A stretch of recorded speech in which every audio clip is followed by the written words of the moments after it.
يا ميسر كل عسير، ويا جابر كل كسير، ويا مغني كل فقير، ويا مقوي كل ضعيف، ويا ناصر كل مظلوم، ويا مأمن كل خائف، يسر علينا كل عسير، واقض حوائجنا وأصلح شؤوننا. يا رب، نسألك أن تؤوينا إلى شديد ركنك، وأن تحوينا في أكناف عصمتك برأفتك ورحمتك يا أرحم الراحمين. السلام عليكم. اللهم امين يا رب العالمين. اجعل لنا نصيب من الدعاء الجميل ده.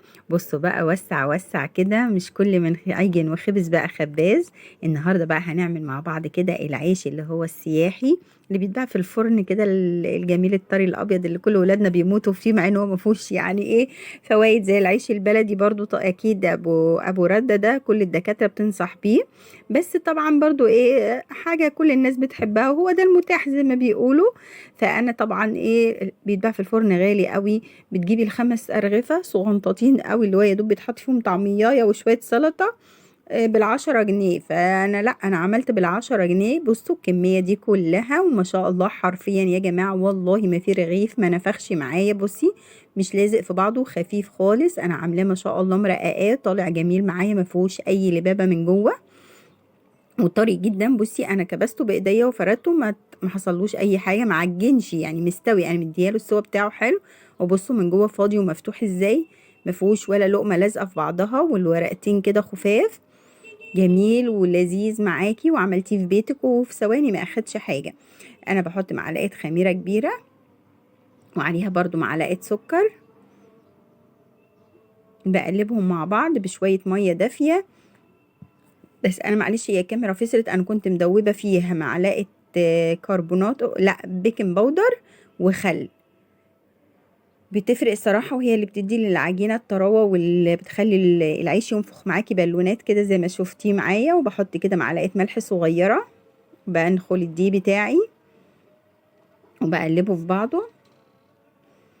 بصوا ما شاء الله الخميره في ثواني ناجحه معايا وجميله. طبعا انتي بتعملي كده عشان تتاكدي من الخميره بتاعتك، وانا بحس ان هي كده بتساعد كمان في ان هي تبقى الخميره اسرع، ما بتبقي لسه حطاها على الدقيق وتقلبيها وتعجني. بصوا بعجن والم، هي بتبقى العجينه طريه بس انا برضو على قد ما اقدر بعجنها. هي لازم تاخد عجين شويه. انا فصلت الكاميرا كملت عليها بقى واديتها شويه عجن كده براحتنا بقى، بعيد عن الكاميرا اللي بتبقى زنقاني دي، انا وهي واقفين كده مزنوقين في بعض. ما ببقاش واخده راحتي عشان بحاول ان هي تبقى قريبه مني، عشان ان تبقوا شايفين التصوير اكن انا الواقفه كده، اكن انا الكاميرا. وفي نفس الوقت علشان خاطر ابقى متابعه برضو الايه الاجزاء اللي بتتصور، فببقى بجنب. والله يا جماعه ببقى مش واخده راحتي عشان تبقوا فاهمين يعني.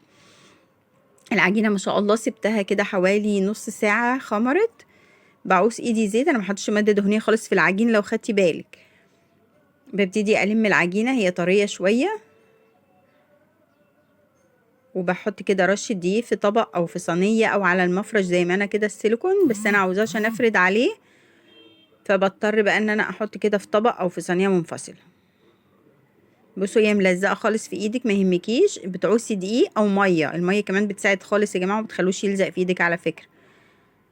بس هو انا عطياله ميته كفايه. انا نسمت وشها ساعه ما سبتها تخمر بشويه ميه عشان خاطر ما تلزقش او وشها ينشف. ما شاء الله طلعوا معايا 10 ترغيفه كبار. لو انتي قطعتيه كمان حجم اللي هو بتجيبيه من الفرن هيطلع معاكي اكتر، ممكن يطلع معاكي 15 او 20 كمان. انا برضو بنسم ايدي بميه خفيف خالص، مش ببل يعني جامد، يعني انا بنسم بس زي ما انت شايفه كده ايدي، وبمسح على وشه علشان خاطر لما اغطيه برضو بالمفرش ما ينشفش او يلزق، عشان ما يلزقش في المفرش السيليكون، وكمان في نفس الوقت هو وشه ما ينشفش ويشقق معايا. انا بعد ما سبته برضو ارتاح نص ساعه تاني، ببتدي بقى ايه اجيب شويه دقيق على المفرش السيليكون بتاعي، وهبتدي بقى افرد برضو شويه كده علشان ما تلزقش معايا. هي طريه خالص وجميله وارتاحت خالص اهيت. ببتدي افرد زي ما قلت لك. معلش انا مش مالكه لان انا واقفه بجنبه والله عشان الكاميرا واقفه جنبي. عامله زي الشريك كده اللي واخد بقى منك المكان الاكبر كمان. بصوا ما شاء الله بيفرد معايا، ما بيشدش تاني لان هو ارتاح. بنفضه كده من الدقيق عشان لما اسويه ما يتحرقش معايا بسرعه ويبقى فيه دقيق. هجيب واحد تاني كمان برضو نفس المنظر، هرش شويه دقيق على الوش. انا مش هوريكي في الفرد كتير لان هو سهل ما فيهوش حاجه، لكن الخبيث بقى عشان تصدقي ان هو ما فيش ولا رغيف حرفيا لزق في بعضه. اهو بصي انا فردت الكميه كلها علشان انا لوحدي بخبز على نفسي. لو انت معاكي حد بيساعدك النار متوسطه يا جماعه في طاسه على البوتاجاز، ما فيش اي حاجه صعبه. مش هتقولي انا ما عنديش فرن فمش هعمل. لا ده عايز بوتاجاز يكون حلو علشان خاطر اعرف اعمل فيه. لا اهو فوق في الطاسه. المره اللي فاتت عملنا اللي هو ابو رده او بالدقيق الاسمر، عملناه في الفرن وطلع برضو معانا ناجح. النبادي بقى انا عملتهولك في الطاسه على البوتاجاز عشان مالكيش حجه بقى، اغبزي وعجني وعيشي حياتك في بيتك واكلي ولادك من ايديكي حاجه نظيفه وحاجه حجمها حلو يشبع. بصوا بصوا بيرفع المعلقه ازاي، يعني انا بضغط عليه هو بيزقها ويطلع، ماليش دعوه انا طالع طالع. جميل والله. بصي اهو بفضل بقى اقلب على الوش ده شويه على الوش ده شويه. اول ما يشمع يا جماعه تقلبي، ما تستنيش علشان الوشين يطلعوا خفاف ورقيقين ومستويين زي بعض، ما يطلعش واحد بقى تخين وفيه عجين والتاني مستوي وحلو وخفيف. بصي اهو اول باول بقلب، افضل اقلب الوش ده والوش ده شويه، الوش ده شويه والوش ده شويه علشان خاطر يحمر معايا من الجنبين. بصي الهوا يدخل فيه، اضغطي على الجنب اللي فيه الهوا اهو، تبتدي تضغطي يمشي بقى، يمشي يفتح الرغيف. شايفاه هو بيفتح ما شاء الله. بالونه اهيت. بصوا بس متعيبوش بقى، هو مش مدور عشان انا زي ما قلت لك والله انا مش مالكه ابطط قدام الكاميرا لان انا وهي واقفين، انا واقفه بجنب كده عشان اعمل. الله اكبر والعزه لله، اشهد ان لا اله الا الله، اشهد ان محمدا رسول الله. بصي انا كنت بحاول اقرب لك الكاميرا عشان تشوفيه وهو بيطلع لفوق. بصوا الجمال. كوره بيلف من كتر ما هو مكور كده ومنفوخ وخفيف جدا زي الرقاق. طعمه لذيذ وجميل وخفيف. بس هي بصراحة الفرق في المعلقة البيكنج باودر على الخل اللي انا قلبتهم في المية الدافية، دي بتساعد مع الخميرة جدا. ده بيبقى زي محسن كده للعيش، زي محسن الخبز كده اللي بتجيبيه من عند الراجل، لا انت بتعمليه في بيتك اهوت. بصوا ما شاء الله بتضغطي على الجنب اللي فيه الهواء هيمشي بقى ويفتح بقية الرغيف معاكي. بس هو خفيف ومورق جدا، ما كانش فيه عجين خالص وما فيهوش ولا رغيف ما فتحش معايا. يعني حتى الجزء اللي هو في الجنب اللي ما فتحش دوت والله برضو بعد ما برد انا فتحته بايديا كده اتفتح، ما كانش فيه عجين. ليه؟ لان انا مدياله سواه صح، انا مديه التسويه الصح بتاعته، لان بقيت اقلب على الوش ده وعلى الوش ده فهو استوى، فما كانش فيه عجين عشان يلزق. فهي ان انت تقلبي على الوش ده وعلى الوش ده شويه مش هيلزق معاكي خالص ولا هيطلع معاكي عجين من جوه، وهيطلع طايب زي اللي خبزاه في الفرن بالظبط. انت في الفرن بتولعي الشوايه وبتولعي الفرن من تحت زي المره اللي فاتت لما عملنا، فبيستوي من تحت وفوق في نفس الوقت. لكن هنا انت معكيش نار فوق، انت معاكي بس اللي هي تحت الطاسه، فانت بقى بتقلبي، انت بقى تحايلي بقى نفسك انت وتروحي قلباه بقى على الوش ده وعلى الوش ده لحد ما يستوي معاكي. بصوا ما شاء الله. بصوا هتفرقع من كتر النفخه اللي هي فيها. بالراحه يا عم علينا. حاجه بسم الله ما شاء الله، ما اخدش وقت والله يا جماعه، في ثواني. بدل ما تقعدي تتحايلي على الولاد مين ينزل يشتري عيش وانتوا مثلا الصبح كده عايزين تفطروا ومفيش عيش، هتعمليهم في ثواني. عبال ما هما يصحوا هتكوني انت بتخبزي كده يحضروا الفطار جنب منك وبألف هنا وشفا. حاجه كده جميله ونضيفه. بصوا الجمال. انا عايزه اوريكي. بصي مفيش ولا رغيف لزق في التاني. لا إله إلا الله سيدنا محمد رسول الله. اللهم رب هذه الدعوة التامة والصلاة القائمة.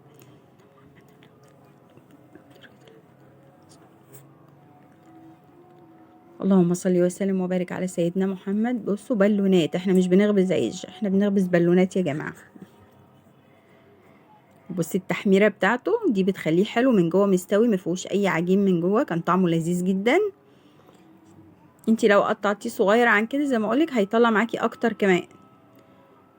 ده كانت حجم الكرة كبيرة شوية فاتفرد، بس برضو هيستوي معانا في الطاسة وهينفخ وكل حاجة، هيعيش حياته برضو. بصي تقلبي على طول من الوش ده للوش ده، ما تستنيش.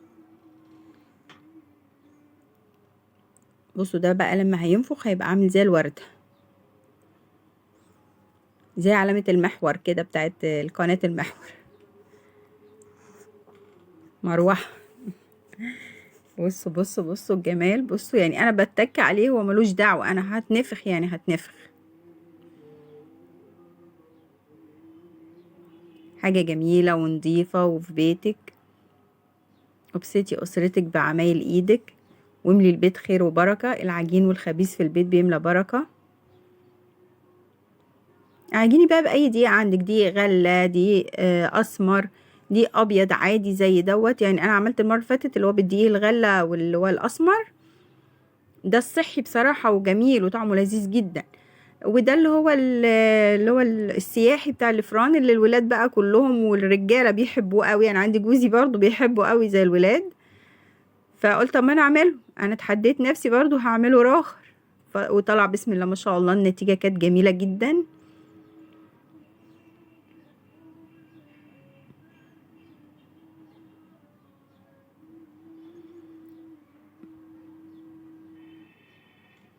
بصي حتى النص التاني اللي هو ما نفخش ده، لان هو كان اللي عايش معايا يعني ايه، في جزء فيه اتخرم فمش راضي يخش الهوا فيها ويمشي. بس حرفيا لما هتفتحيه بالمقص هتلاقيه من جوه مش لازق في بعض، لان هو استوى حلو وهو كده كده مفيهوش عجين من جوه جامد فما لزقش.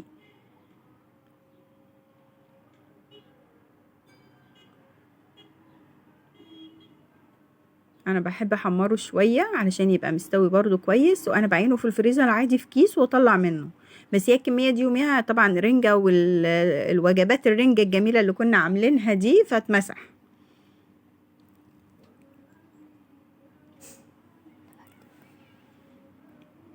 حاجه جمال ونظافه ما شاء الله. حرفيا اهو بصي بيفتح كله معايا ازاي، ما فيهوش ولا لقمه مسكت في بعضها.